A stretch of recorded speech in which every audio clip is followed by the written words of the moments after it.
Allahu Akbar, Allahu Akbar. Assalamualaikum warahmatullahi wabarakatuh.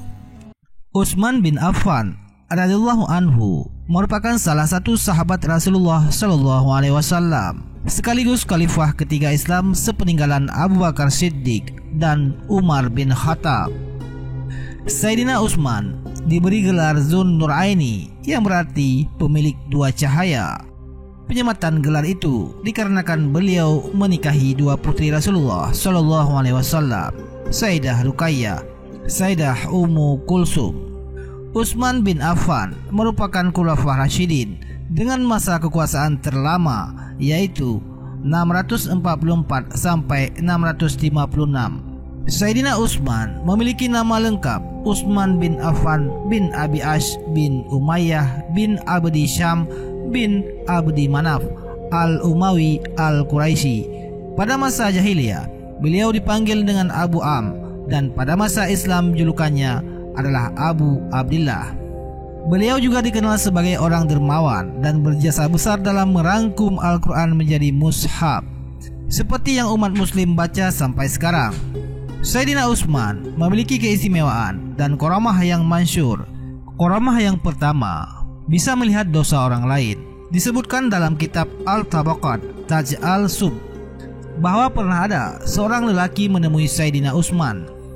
Pria tersebut baru saja bertemu dengan seorang perempuan di tengah jalan, lalu ia menghayalkannya. Sayyidina Utsman lantas berujar kepada laki-laki itu, "Aku melihat ada bekas zina di matamu." Laki-laki itu bertanya, "Apakah wahyu masih diturunkan setelah Rasulullah SAW wafat?" Utsman menjawab, "Tidak, ini adalah firasat seorang mukmin." Utsman mengatakan hal tersebut untuk mendidik dan menegur laki-laki itu agar tidak mengulangi apa yang telah dilakukannya. Selanjutnya, Taj al-Subki menjelaskan bahwa bila seseorang hatinya jernih, maka ia akan melihat dengan nur Allah, sehingga ia bisa mengetahui apakah yang dilihatnya itu kotor atau bersih. Maqam orang-orang seperti itu tentunya berbeda. Ada yang mengetahui jika yang dilihatnya kotor, namun dia tidak mengetahui penyebabnya. Namun ada pula yang makamnya lebih tinggi karena mengetahui sebab kotornya, seperti Sayyidina Utsman. Buktinya, beliau mampu melihat bahwa hati orang itu kotor dan mengetahui penyebabnya, yaitu karena menghayal seorang perempuan. Yang kedua, tongkat keramat.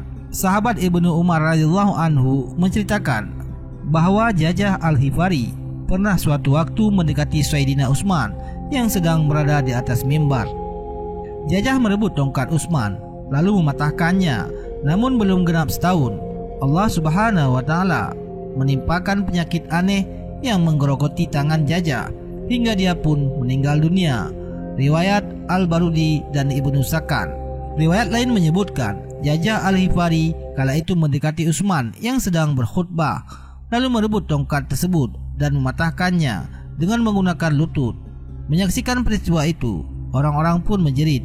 Allah Subhanahu wa Ta'ala kemudian memberikan penyakit pada lutut Jajah hingga tak sampai setahun ia meninggal dunia. Riwayat Ibnu Sakan. Yang ketiga, berbicara dengan Rasulullah jelang wafat. Abdullah bin Salam membesuk Sayyidina Utsman yang sedang dikurung dalam tahanan untuk mengucapkan salam kepadanya.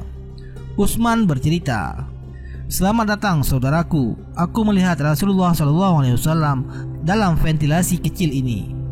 "Utsman, apakah mereka mengurungmu?" Aku menjawab, "Iya." Lalu beliau memberikan seember air kepadaku dan aku meminumnya sampai puas. Rasulullah lantas berkata lagi, "Kalau kamu mau bebas, niscaya kamu akan bebas. Dan kalau kamu mau makan bersama kami, mari ikut kami." Kemudian aku memilih makan bersama mereka. Pada hari itu juga Sayyidina Utsman terbunuh dan wafat sebagai syuhada. Jalaluddin Al-Suyuti mengatakan kisah ini merupakan kisah masyhur yang diriwayatkan dalam kitab-kitab hadis dengan beberapa sanad berbeda, termasuk sanad Harith bin Abi Usama. Menurut Ibnu Batis, apa yang dialami Utsman adalah mimpi pada saat terjaga, sehingga bisa dianggap karamah, tidak seperti manusia pada umumnya. Wallahu a'lam bishawab.